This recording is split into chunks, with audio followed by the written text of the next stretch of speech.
The school security guard tackled me in the middle of the courtyard because I was moving my hands too fast, not throwing punches, not making gang signs. I was telling my deaf mother where to find her insulin before she went into diabetic shock, and the whole thing was caught on 3 different students' phones. Let me back up. My mom has been deaf since birth. Not hard of hearing, not partially deaf. Profoundly, completely deaf. American Sign Language is her first and only real language. She reads English, okay? Texts are fine for simple stuff, but anything complicated or emotional or urgent comes out in ASL. That's just how her brain works. When I was little, I thought everyone's mom talked with her hands. I didn't realize we were different until a neighbor kid asked me why my mom was doing karate at the dinner table. I learned ASL before I learned to speak. My first word wasn't mama or dada. It was the sign for milk, which is just opening and closing your fist like you're squeezing something. By the time I started kindergarten, I was already fluent in 2 languages, one with my mouth and one with my hands. Most kids couldn't even tie their shoes yet. We moved to Ridgewood the summer before my junior year. Mom got a job doing data entry at a warehouse distribution center about 20 minutes from our apartment. It wasn't great money, but the insurance covered her insulin and the rent was manageable if we were careful. The school, Ridgewood Central High, seemed fine at first. Big building, decent teachers, nothing special but nothing terrible. I figured I'd keep my head down, get through 2 years, and get out. Then, about 3 weeks into the school year, a fight broke out in the B-wing hallway. 2 groups of kids had apparently been using hand signals to coordinate something. I never found out exactly what, and it escalated into a brawl that sent 4 students to the hospital and 1 teacher to the ER with a broken wrist. It was bad. Parents showed up screaming. The local news ran it for 3 days straight. The school's response was swift, sweeping, and in my case, devastating. Vice Principal Colleen Dwyer announced the new clear communication policy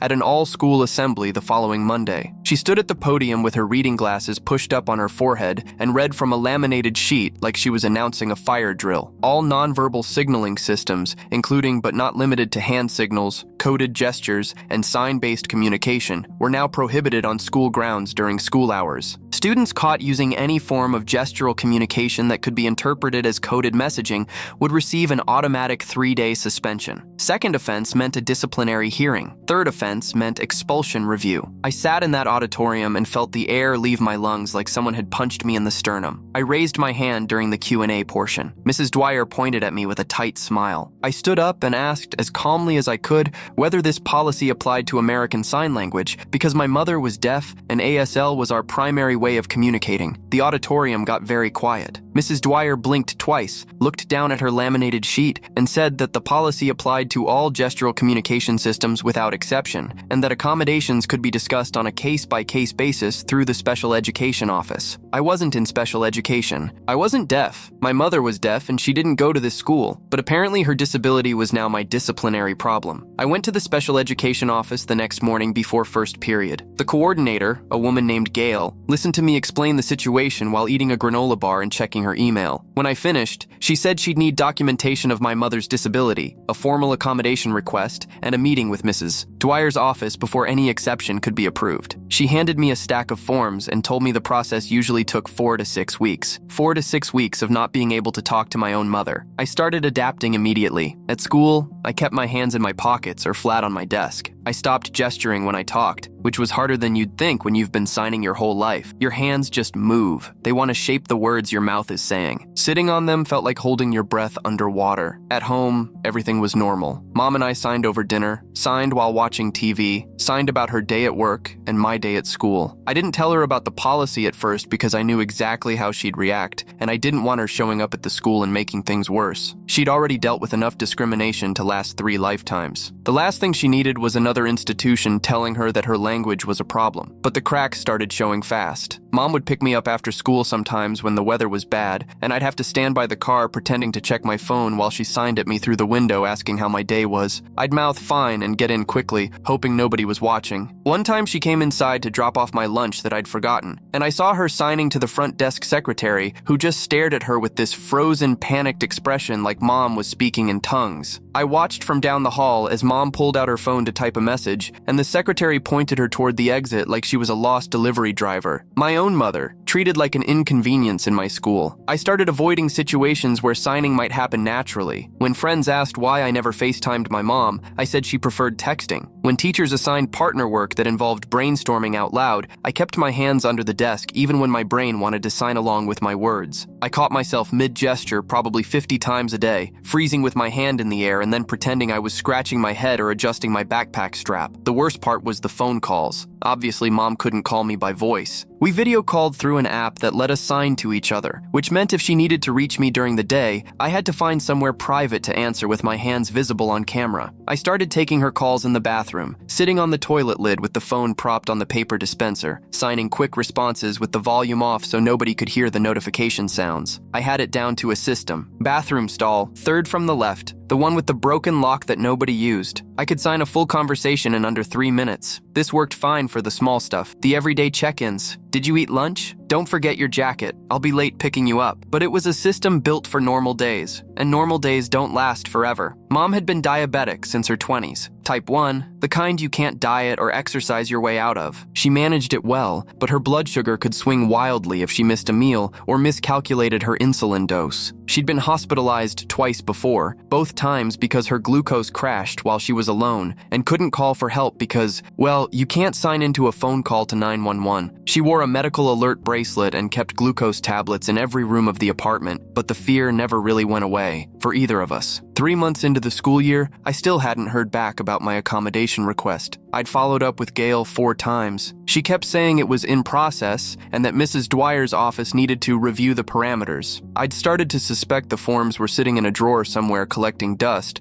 which was probably exactly the plan. If they delayed long enough, maybe I'd just stop asking. Meanwhile, the policy was being enforced with enthusiasm. A kid named Travis got suspended for 3 days because he dabbed during a basketball game, and a teacher interpreted it as a coded gesture. A girl in my history class got written up for using finger counting during a math tutoring session in the library. The drama club had to rewrite their spring play to remove all pantomime sequences. It would have been funny if it wasn't destroying people's lives. I kept my head down, kept my hands still, kept swallowing the parts of myself that wanted to move and speak the way I'd been speaking since before I had words. Then came November 14th. I was sitting in AP Chemistry, 40 minutes into a lesson on reaction kinetics, when my phone started vibrating in my pocket. I'd set it to a pattern so I could tell the difference between a text and a video call. This was a video call from Mom during a work day. Mom never called me during work hours. She knew I couldn't answer at school, and she had her own system for emergencies, a chain of contacts including our neighbor Mrs. Okafor and her coworker Diane who could relay messages. If she was calling me directly, on video, in the middle of a Tuesday, something was wrong. The call stopped, started again, stopped, started again. I asked to use the restroom. My teacher, Mr. Peterson, waved me out without looking up from the whiteboard. I speed-walked to the 3rd floor bathroom, locked myself in the end stall, and called her back. Her face filled my screen and my stomach dropped. She was gray, not pale, gray. Her skin had that waxy, damp look that happens when blood sugar crashes hard. Her hands were shaking so badly her signs were almost unreadable. I caught fragments. Fell. Can't find. Dizzy. Scared. I signed back as fast as I could. Where are you? Are you at work? What happened? She was at home. She'd come home early because she felt off and had been trying to check her glucose, but her monitor was giving error readings and she couldn't find her backup kit. She'd taken her insulin already, without eating first, which meant her blood sugar was dropping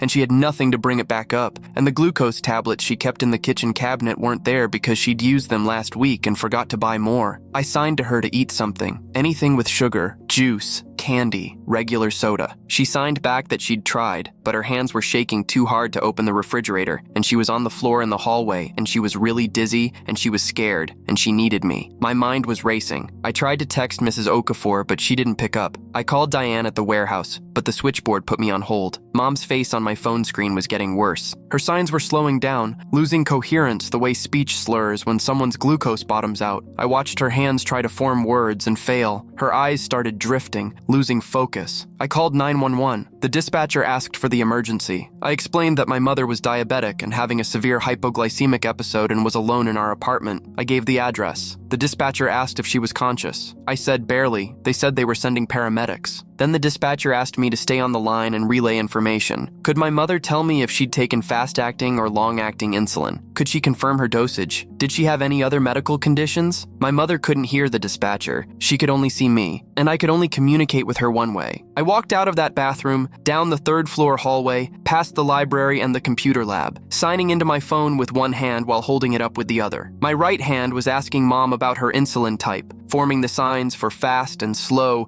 and how many units, while my left hand kept the phone steady so she could see me and I could see her. She was on the floor of our hallway, propped against the wall, and her signs were getting weaker. She signed Lantis and held up 4 fingers, and I relayed that to the 911 dispatcher through the phone speaker. I was signing in the middle of a crowded hallway during passing period, in full view of everyone, and I didn't care. What I didn't see was the security guard, Dale Nordquist, coming around the corner from the main stairwell. What I didn't see was him clocking my hands, moving rapidly, and reaching for his radio. What I didn't hear was him calling in a possible code 4, gestural violation, 3rd floor east wing. What I felt was his hand grabbing my shoulder and spinning me around. The phone flew out of my grip and hit the tile floor. I heard the crack of the screen protector shattering. I lunged for it because my mother was on that screen. My mother was alone and barely conscious, and the only thread connecting her to help was that video call, and Dale Nordquist stepped between me and the phone and told me to stop. I shouted at him that my mother was dying. He said I needed to come with him to the office. I said my mother was on the floor of our apartment having a diabetic emergency, and I was talking to 911. He looked at the phone on the ground, looked at my hands, looked back at me, and said, "The policy is the policy, and I'd need to explain myself to Mrs. Dwyer." I shoved past him, not violently but firmly, the way you push through a crowd when something behind you is on fire. He grabbed me again, harder this time, and that's when it happened. He pulled me backward and I tripped over his foot and we both went down.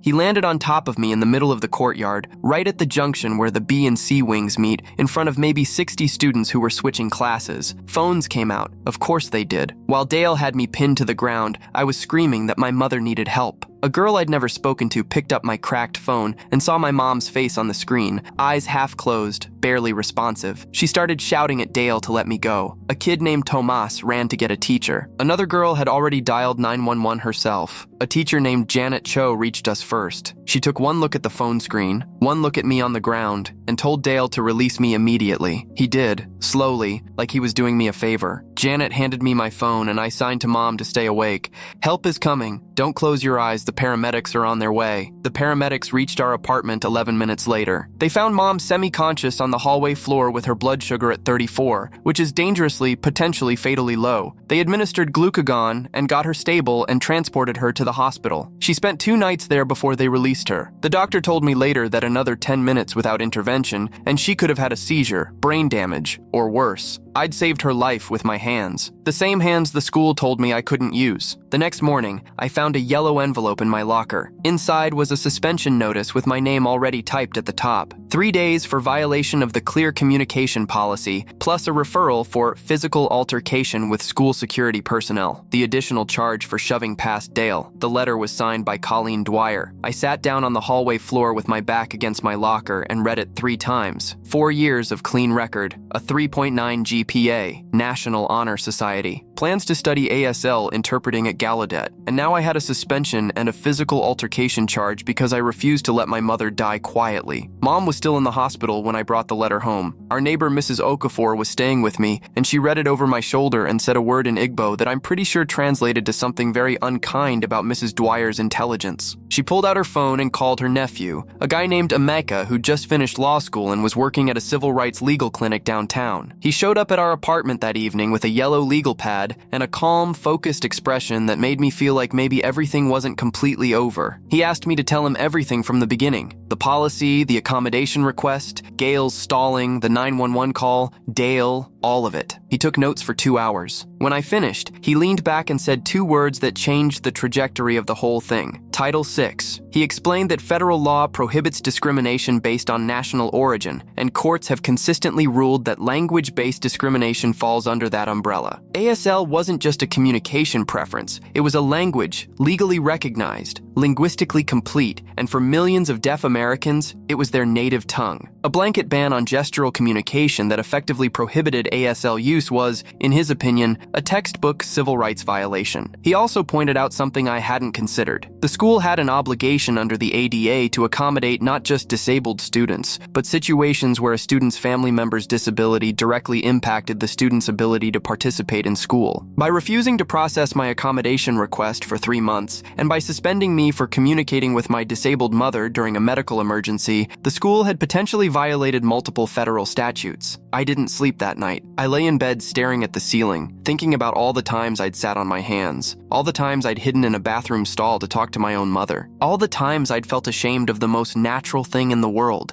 using the language I was raised in to communicate with the person who raised me. The next day, I started building a case, not because I wanted revenge, but because I realized this wasn't just about me. There were 2 other kids at Ridgewood with deaf family members, a freshman named Bao, whose older sister was deaf, and a senior named Kelly, whose dad had lost his hearing in a construction accident. I found them both within a day. Neither of them had been willing to fight the policy alone, but both of them had stories that made my blood boil. Bao's sister had stopped coming to his soccer games because she couldn't sign to him from the bleachers without risking a report. Kelly's dad had missed her parent-teacher conference because the school refused to provide an ASL interpreter, claiming the policy prohibited gestural communication during school functions. We wrote it all down: times, dates, names, details. Emeka filed a formal complaint with the Office for Civil Rights at the Department of Education. He also sent a letter to the school board citing Title VI, the ADA, and Section 504 of the Rehabilitation Act. The letter was 12 pages long and included my accommodation request that had been sitting in Gail's office untouched for 91 days. The school's first response came through Mrs. Dwyer's assistant, a guy named Phil, who called to offer me a deal. If I withdrew the complaint and signed a non-disclosure agreement, they'd reduce my suspension to 1 day and remove the physical altercation charge from my record. Phil emphasized that this was a generous offer and that fighting the school would be expensive and time-consuming and probably wouldn't change anything. I told Phil no. Mom came home from the hospital on a Thursday. She was weak but stable, and her first question when she saw me was why I looked so tired. I sat next to her on the couch and told her everything: the policy, the 3 months of hiding, the bathroom stalls, the 911 call, the tackle, the suspension. Her face went through about 7 different emotions in 30 seconds, settling on something between fury and heartbreak. She signed to me, slowly and deliberately, that no school had the right to silence her child, and that if they wanted a fight, they were going to get one from a deaf woman who'd been fighting her whole life. The video from the courtyard had made its way online by then. Someone had posted a 20-second clip showing Dale pulling me to the ground while I screamed about my mother, and the girl picking up my phone and showing Mom's face on the screen to the camera. It had about 40,000 views when Emeka flagged it and asked me if I wanted to go public. I said yes. Mom said yes. We had nothing left to lose. A reporter from the city paper reached out, then a local TV station, then a disability rights blog with a huge following. The story hit a nerve that went way beyond our school. Parents of deaf children from 3 different states emailed Emeka's office. A professor of deaf studies at a university I'd never heard of wrote an open letter calling the policy the most egregiously ableist school regulation I've encountered in 20 years of advocacy. The National Association of the Deaf issued a statement. The school board called an emergency meeting. I showed up with Emeka, Mom, Mrs. Okafor, Bao and his sister Kelly and her dad, and about 30 other people, most of them from the deaf community, who'd heard about the case and driven in from across the state. The boardroom was standing room only. 2 ASL interpreters stood at the front, hired by Emeka's legal clinic, because we weren't asking for permission to communicate anymore. Mrs. Dwyer sat at the end of the board table looking like she'd swallowed something sour. Dale Nordquist was conspicuously absent. A district lawyer sat next to the superintendent, whispering and passing notes. The board chair asked me to speak first. I stood up, and for the first few sentences, I talked, in English, about the policy, the timeline, the emergency. But when I got to the part about watching my mother's hands stop moving on that phone screen, about seeing her signs slow down and lose shape as her body shut down, I switched to ASL. I didn't plan it. My hands just started moving because that part of the story lived in that language. The interpreters voiced what I was signing for the board, and the room went absolutely silent. When I finished, Mom stood up. She'd never spoken in front of a group of hearing people in her life. She signed for 6 minutes straight, and the interpreter's voice cracked twice translating her words. She talked about raising a hearing son in a deaf household, about teaching me that language isn't just sound, that communication isn't just mouths moving. She talked about lying on that hallway floor, watching her vision tunnel, and her hands fail, and seeing her son's face appear on her phone screen, his hands moving fast and sure, the only thing tethering her to consciousness. She said she didn't understand how any institution could look at a child saving his mother's life and call it a violation. 3 board members were openly crying. Mrs. Dwyer was staring at the table. The board voted that night. The clear communication policy was suspended immediately pending a full review. My suspension was rescinded and removed from my record. The physical altercation charge was dropped. Dale Nordquist was placed on administrative leave. The district agreed to hire ASL interpreters for all school functions upon request and to process disability-related accommodation requests within 10 business days. Mrs. Dwyer resigned 2 weeks later. She didn't give a reason publicly, but Phil told a friend of mine that she'd been asked to step down after the district learned that 14 accommodation requests had been sitting unprocessed in the special education office, not just mine. I'd like to tell you everything went back to normal after that, but that's not how these things work. Some teachers treated me differently, not worse exactly, but carefully, like I might file a complaint if they looked at me wrong. A few kids called me a snitch or said I'd gotten special treatment. Dale's friends and the custodial staff were cold to me for the rest of the year. The social cost of standing up is never zero, but other things changed too. Bao's sister started coming to his games again, signing from the bleachers so enthusiastically that the other parents started asking what the signs meant. Kelly's dad attended the spring band concert with an interpreter the school provided without being asked. A sophomore I'd never met stopped me in the hallway one day to say that her grandmother spoke only Mandarin and she'd been too scared to call her from school, and that what happened with my case made her feel like maybe she didn't have to hide that part of herself anymore. The accommodation request that had gathered dust for 3 months was processed in 4 days after the board vote. The document was simple, 1 paragraph. Student is permitted to use American Sign Language on school grounds for the purpose of communicating with deaf family members, including during emergencies. That's all it ever needed to say. 1 paragraph that took 91 days and a near-death experience to produce. Graduation was on a Saturday in June. Mom sat in the 3rd row wearing a blue dress she'd bought specifically for the occasion. When they called my name, I walked across the stage, took my diploma, and turned to face the audience. I found her in the crowd and signed 3 words. We did it. She signed back, both hands, tears running down her face, the sign for proud pressed against her chest. And every person sitting near her turned to watch her hands, not with confusion or suspicion, but with the kind of quiet respect you give to a language you're just beginning to understand. Nobody told her to stop.